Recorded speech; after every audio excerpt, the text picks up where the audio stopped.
क्या हाल चाल है यार। Good morning. आज की वीडियो में बात करते हैं अटर्नी रिव्यू की, जो कि बहुत ही इम्पॉर्टेंट है समझना। तो ये समझ लो कि जैसे सुरक्षा कवच मिला हुआ था दानवीर कर्ण को, वैसे ही अटर्नी रिव्यू एक वैसे ही सुरक्षा कवच या वैसे प्रोटेक्शन की तरह काम करता है आपकी रियल एस्टेट की ट्रांजैक्शन में। दो कुछ स्टेट्स में ये रिक्वायर्ड है, कुछ स्टेट्स में ये you don't need an attorney, it's optional. तो but I would highly recommend you to have one place. थोड़ा सा पैसे लेता है अटर्नी, डिपेंडिंग ऑन आप उसे क्या करा रहे हो।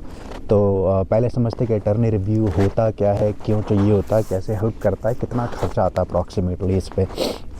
तो सबसे पहले बात करते हैं अटर्नी। अटर्नी का मतलब यार सीधा सीधा वकील है। जब मैं नए नए यहाँ पे आया था मुझे लगा था अटर्नी पता नहीं क्या हिसाब किताब होता होगा। अटर्नी मतलब एक तरह से वकील, जैसे अपने वहाँ पे होते हैं कि सिविल का वकील हो गया या इमिग्रेशन का वकील हो गया, सेम यहाँ पे वही हिसाब किताब है। तो अटर्नी रिव्यू मतलब वकील से आप सलाह मशवरा कर रहे हो, मेक श्योर कि सब कुछ ठीक है कि नहीं है। तो होता क्या है कि जैसे ही आपका ऑफ़र एक्सेप्ट होता है, और बाय द वे आपने ऑफ़र एक्सेप्टेंस वाला वीडियो नहीं देखा जिसमें मैं बात की थी कैसे ऑफ़र अच्छा क्रिएट करना है, कंपेटिटिव बनाना है ऑफ़र को, तो यहाँ मैं कहीं वीडियो लिंक कर दूंगा। If you have time you can consider watching it before this video. तो जैसे ही आपका ऑफ़र एक्सेप्ट होगा, आपका रियल एस्टेट वाला जो एजेंट होगा, आपका बायर एजेंट, वो आपको एक कॉन्ट्रैक्ट या एक परचेज एग्रीमेंट बना के देगा जिसमें सब कुछ लिखा होगा जो आपने ऑफ़र किया था। फॉर एग्जांपल ये प्रॉपर्टी का एड्रेस है, इतने स्क्वायर फीट की है, इतने पैसे में आप उसको ख़रीद रहे हो, अप्रॉक्सीमेटली ये उसका क्लोजिंग जो डेट होगा वो होगा, और ये कुछ उसके अंदर कंटिजेंसीज़ हैं, ये सब लिखा होगा। वो परचेज एग्रीमेंट को आप भी साइन करोगे, उसको सेलर भी साइन करेगा। जैसे ही आपका और सेलर का दोनों का एग्रीमेंट हो गया, दोनों के सिग्नेचर हो गए, उसके बाद वो परचेज एग्रीमेंट जो है वो वैलिड हो जाता है। उसके बाद सरकार को ये लगता है कि भाई जब आप घर खरीदने जा रहे हो तो ठीक है, ना तो आपका रियल एस्टेट वाला जो एजेंट है वो, और ना ही आप दोनों कोई लीगल कंसल्टेंट या लॉयर तो हो नहीं। आपने इमोशंस के बेस पे घर खरीदा, अपना जो प्लेन इंग्लिश में जो आप समझ सकते थे थोड़ा बहुत अपने एग्रीमेंट में आपने समझा और आपने साइन किया। बट ऐसा भी हो सकता है कि कुछ उसमें ऊपर नीचे हो जो कि आप बाद में पछताने से अच्छा है कि आपको एक लीगल रिव्यू का टाइम दिया जाए, एक ऑप्शन दिया जाए। तो इसलिए जैसे ही आप दोनों साइन करोगे एग्रीमेंट को, उसके बाद 3 दिन का टाइम मिलता है जिसको बोलते हैं attorney review phase, that is of 3 days. Now I am not sure कि न्यू जर्सी के अलावा बाकी स्टेट्स में कितना है, आई थिंक 3 दिन का होता है, बाकी जगह भी। If you know let me know in the comments. तो जैसे ही आप उस फेज़ में जाते हो, उसमें आपके पास ऑप्शन होता है कि आप एक अटर्नी या एक वकील हायर करते हो, जो कि आपको जो एग्रीमेंट जो आपने साइन किया है वो पूरा पढ़ने के बाद आपके साथ शेयर करेगा कि इस एग्रीमेंट में इन प्लेन इंग्लिश एग्जैक्टली क्या लिखा हुआ है और कैसे आपके लिए वो अच्छा है या अच्छा नहीं है। तो जब भी आप अटर्नी से बात करोगे, जो मैंने किया था, मैंने अटर्नी को ये चीज़ ज़रूर बोली थी कि ये पूरा एग्रीमेंट पढ़ने के बाद आप मेरे को सिर्फ एक चीज़ बताओ मेन। पहली बात तो ये कि इसमें कोई भी कंडीशन या कोई भी ऐसी टर्म ऐसी लिखी हुई जो कि अनयूजुअल है, which you don't see frequently, because these attorneys are taking such cases, multiple cases a week, so they have been seeing a lot of such cases, a lot of such real estate contracts. So when they look at it, they should be able to figure out कि भाई ये चीज़ देखो, ये 10 जो terms हैं इसमें या 10 clauses हैं, they are pretty standard, so you shouldn't be bothered about them. But ये जो 2 क्लॉज हैं ये सेलर ने इंटेंशनली डलवाए हैं, so उनको समझो और देखो कि वो आप पे सूट करते हैं या नहीं करते हैं, और फिर जो भी आपको कराना होगा। फॉर एग्जांपल आप अटर्नी को बोलोगे कि यार ये 2 जो स्टैंडर्ड केस हैं या जो 10 स्टैंडर्ड वाले भी हैं, इसके अंदर मेरे को कुछ चेंजेस कराने हैं, तो आपका अटर्नी आपकी बात सुन के वो चेंजेस करेगा, उसमें रेकमेंड करेगा, और वो फिर भेजेगा जो आपके सेलर का अटर्नी है उसको। फिर अगेन ये नेगोशिएशन चलता रहेगा। सेलर को अगर वो चेंजेस एक्सेप्ट होंगे, maybe if you want something to be deleted or modified or something to be added, then their attorney should also be agreeing upon that.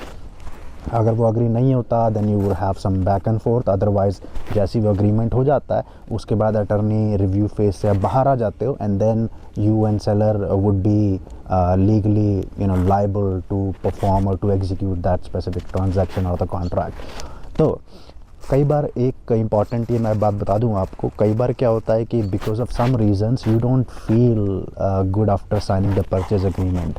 I know it will be very unusual but it happened with us. मेरी wife ने और मैंने एक घर देखा था मंडर में, हमको बहुत अच्छा लगा था। उसका 900 का आस्किंग प्राइस था, और ऑफर बस 870, बिकॉज दैट हाउस में उसमें थोड़ा पंगा था, डेक टूटा हुआ था, इतने मार्केट में एक महीने से था उसका नहीं बिका था वो, तो 870 हमने ऑफ़र डाला, ऑफ़र एक्सेप्ट भी हो गया, हम लोगों ने परचेज़ एग्रीमेंट साइन कर दिया, सेलर ने भी साइन कर दिया।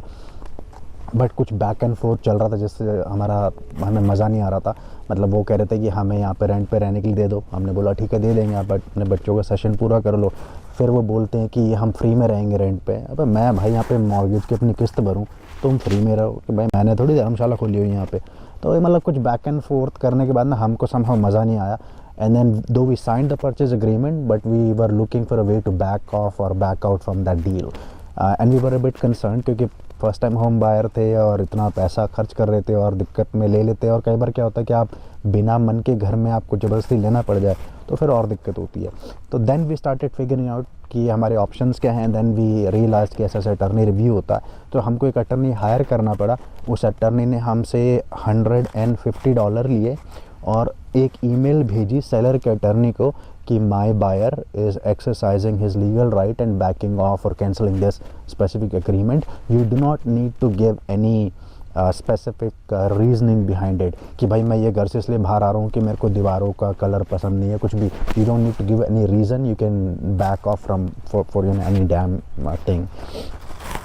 दूसरा जो अटर्नी आप हायर करोगे, तो हमने सिर्फ इसलिए हायर किया था कि हमको कैंसिलेशन की ईमेल डलवानी थी, दैट इज़ इट। और मैं यहाँ पे कहीं पर डाल दूँगा कैंसिलेशन की ईमेल का स्क्रीनशॉट बनाया, आई डिड दिस। दूसरा होगा जब अटर्नी को आप हायर करोगे पूरा परचेज एग्रीमेंट जो आपने साइन किया रिव्यू करने के, और आगे भी अटर्नी बहुत सारे काम करता है। फॉर एग्जाम्पल अटर्नी आपको हेल्प करेगा आगे क्लोजिंग कराने में, और इनफैक्ट कई स्टेट्स में including New Jersey I think it's required to have attorney in place to close the deal. तो उसमें हमारे अटर्नी ने हमसे चार्ज किए थे $1250। I think based on the experience that I got it was well worth 1250। उन्होंने हमें अच्छे से सब कुछ समझाया, और हमारी जो शुरू में जो टोकन अमाउंट होता है, जो सिक्योरिटी डिपॉजिट आपका रखा जाता है, मेरा मकान मैंने 9,05,000 का लिया था, तो जो 90,500 10% जो हमने सिक्योरिटी अमाउंट रखा था, आइडली वो 2% रखना चाहिए। But just to make our offer even more stronger we said we will put 10% down as a security deposit. तो वो जो डिपॉजिट था वो भी हमारा जो अटर्नी था उसका जो ट्रस्ट अकाउंट था उसके अंदर हमने डिपॉजिट करा के रखा था। हमारी क्लोजिंग भी अटर्नी के ही ऑफिस में हुई थी, तो हम अटर्नी के ऑफिस में गए थे, हमारा एजेंट भी गया था, सेलर नहीं आए थे। यूजुअली सेलर कभी आता है कभी नहीं आता, but they prefer to sign everything online, so they didn't come. And वहाँ पे हमने सारा किया और हमें घर की चाबी अटर्नी के ऑफिस में ही मिली थी। तो उस पूरे प्रोसेस को देखते हुए और कुछ back and fourth, and sometimes you will hear some legal terms which you have no idea about, so it's better to have somebody who has expertise in this specific profession। तो उसके हिसाब से मेरे को $1250 ज़्यादा नहीं लगे। I know it's not a uniform price, depending on state city you might get some different pricing, तो मेरा 1250 मैंने दिया था। तो यार ये होता है अटर्नी रिव्यू या वकील का सलाह मशवरा को जो आपको 3 दिन मिलते हैं परचेज एग्रीमेंट साइन करने के बाद। उन 3 दिनों में किसी भी रीज़न से you can back out from the deal or you can renegotiate, but make sure जो आपका अटर्नी आपका परचेज एग्रीमेंट बना रहा है या उसको रिव्यू कर रहा है, तो उसके अंदर इंस्पेक्शन का क्लॉज एब्सोल्युटली ज़रूर होना चाहिए। इंस्पेक्शन के बारे में अगले वीडियो में बात करेंगे हम कि इंस्पेक्शन क्या होती है, कितने तरीके की होती है। तो मेक श्योर उसमें इंस्पेक्शन क्लॉज हो, ताकि you would have an opportunity to renegotiate or back off from the deal if inspection doesn't go well. Similarly, if you want to be at a conservative side, you can also put appraisal clause। Appraisal के बारे में video में अगले में बात करेंगे कि कैसे अप्रेज़ल होता है, क्यों कराना चाहिए और कैसे आपको हेल्प करता है। तो अप्रेज़ल, इंस्पेक्शन, ये कुछ क्लॉजेज जो आपकी स्टैंडर्ड है, काफ़ी होने चाहिए आपके एग्रीमेंट में। तो अगर ये नहीं है इनिशियल जो आपके रियल एस्टेट वाले ने बना के दिया, तो make sure you tell your attorney to add those clauses और contingencies into your real estate contract। ठीक है, if you have any questions let me know in the comments and I'll be happy to share my experience or answer if I can। इसी के साथ thank you so much. अगले video में बात करेंगे कैसे मैंने 2.375% फ्रेश मॉर्गेज लिया 30 ईयर फिक्स का, उसमें क्या क्या टिप्स मैं शेयर कर सकता हूँ आपके साथ। चलिए मिलते हैं, बाय बाय।